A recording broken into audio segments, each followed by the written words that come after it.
Does this ring a bell? You just had lunch with a friend. They covered you. It was $10. Simple. You pull out your phone, and that's when it starts. Venmo? They're not on it. Cash App? Nope. Zelle? Their bank doesn't support it. PayPal? They deleted it years ago. So you say, I'll get you next time. And somehow, next time never comes.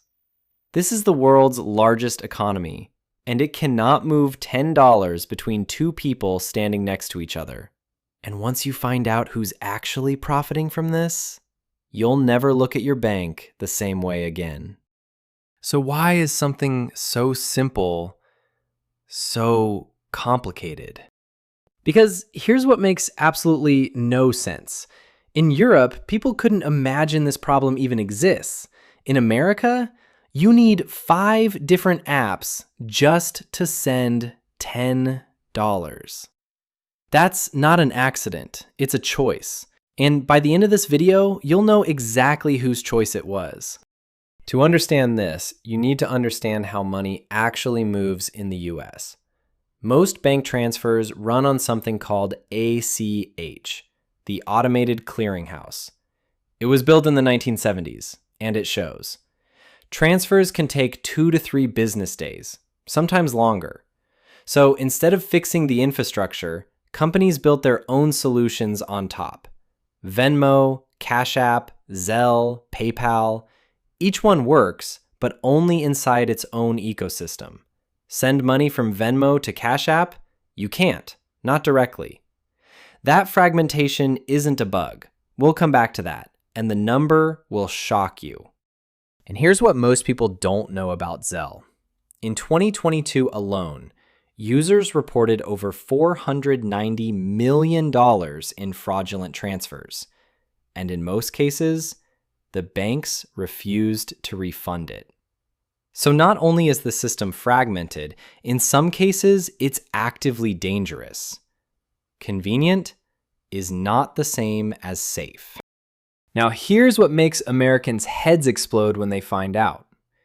In Europe, all banks are connected through one unified system called SEPA. Any bank, any country, any amount. Instant, free, standard. European users watching this right now are probably confused why this video needs to exist. For them, this problem sounds impossible, and that tells you everything. Europe built unified infrastructure first, then let companies compete on top of it. The US skipped the infrastructure part, but one country didn't just fix it, they built something the entire world is now copying. But the country that solved this best? You'd never guess.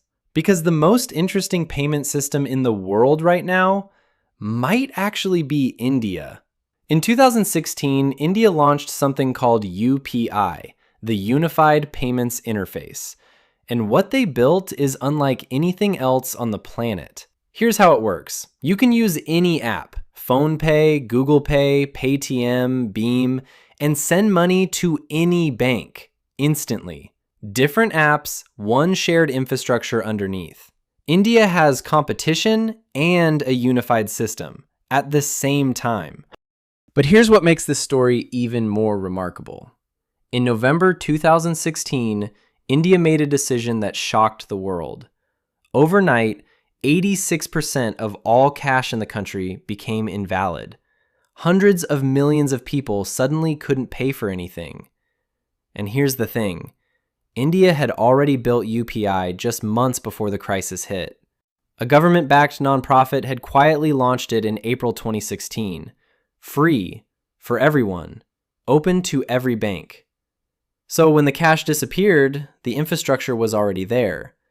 A country that had just demonetized 86% of its currency had a real-time digital payment system ready to absorb the shock. The United States still doesn't have anything equivalent. And the numbers they achieved? Nobody predicted them. The numbers are staggering. In 2024, UPI processed over 14 billion transactions per month. That's more digital payments than the US and Europe combined. A street vendor in Mumbai, a farmer in Rajasthan, a student in Bengaluru. All connected, all instant, all free. China took a completely different path. Instead of building infrastructure for mini apps, China built a government-integrated ecosystem around just a few super apps, WeChat Pay and Alipay. Together, they serve over 1.2 billion users. One app handles everything: payments, messaging, shopping, food delivery, travel booking. You almost never need to leave the app. The result? Seamless convenience at massive scale. The trade-off? The entire financial layer runs through a small number of platforms, deeply integrated with the state. Whether that's a feature or a cost depends on your perspective. But none of these countries did what the US did. And once you understand why, everything makes sense. And Canada? They solved it by making banks cooperate. Interac e-transfer, built into every bank, no extra app needed. Not flashy, but it works. And it's not just these countries. Brazil launched Pix in 2020, free, instant, available 24 hours a day, 7 days a week. Within 2 years, 140 million Brazilians were using it.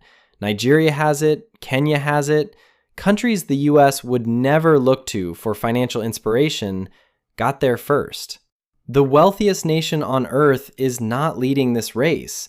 It's watching from the sidelines. So what's actually stopping them? So why doesn't the US do the same? Because this system isn't broken. It's designed this way. Every app wants you inside its ecosystem. Venmo earns fees on instant transfers. Cash App sells financial products. Zelle keeps you in your bank's world. If there was one unified, open system, those business models disappear. The companies that benefit from fragmentation have spent years lobbying against open standards.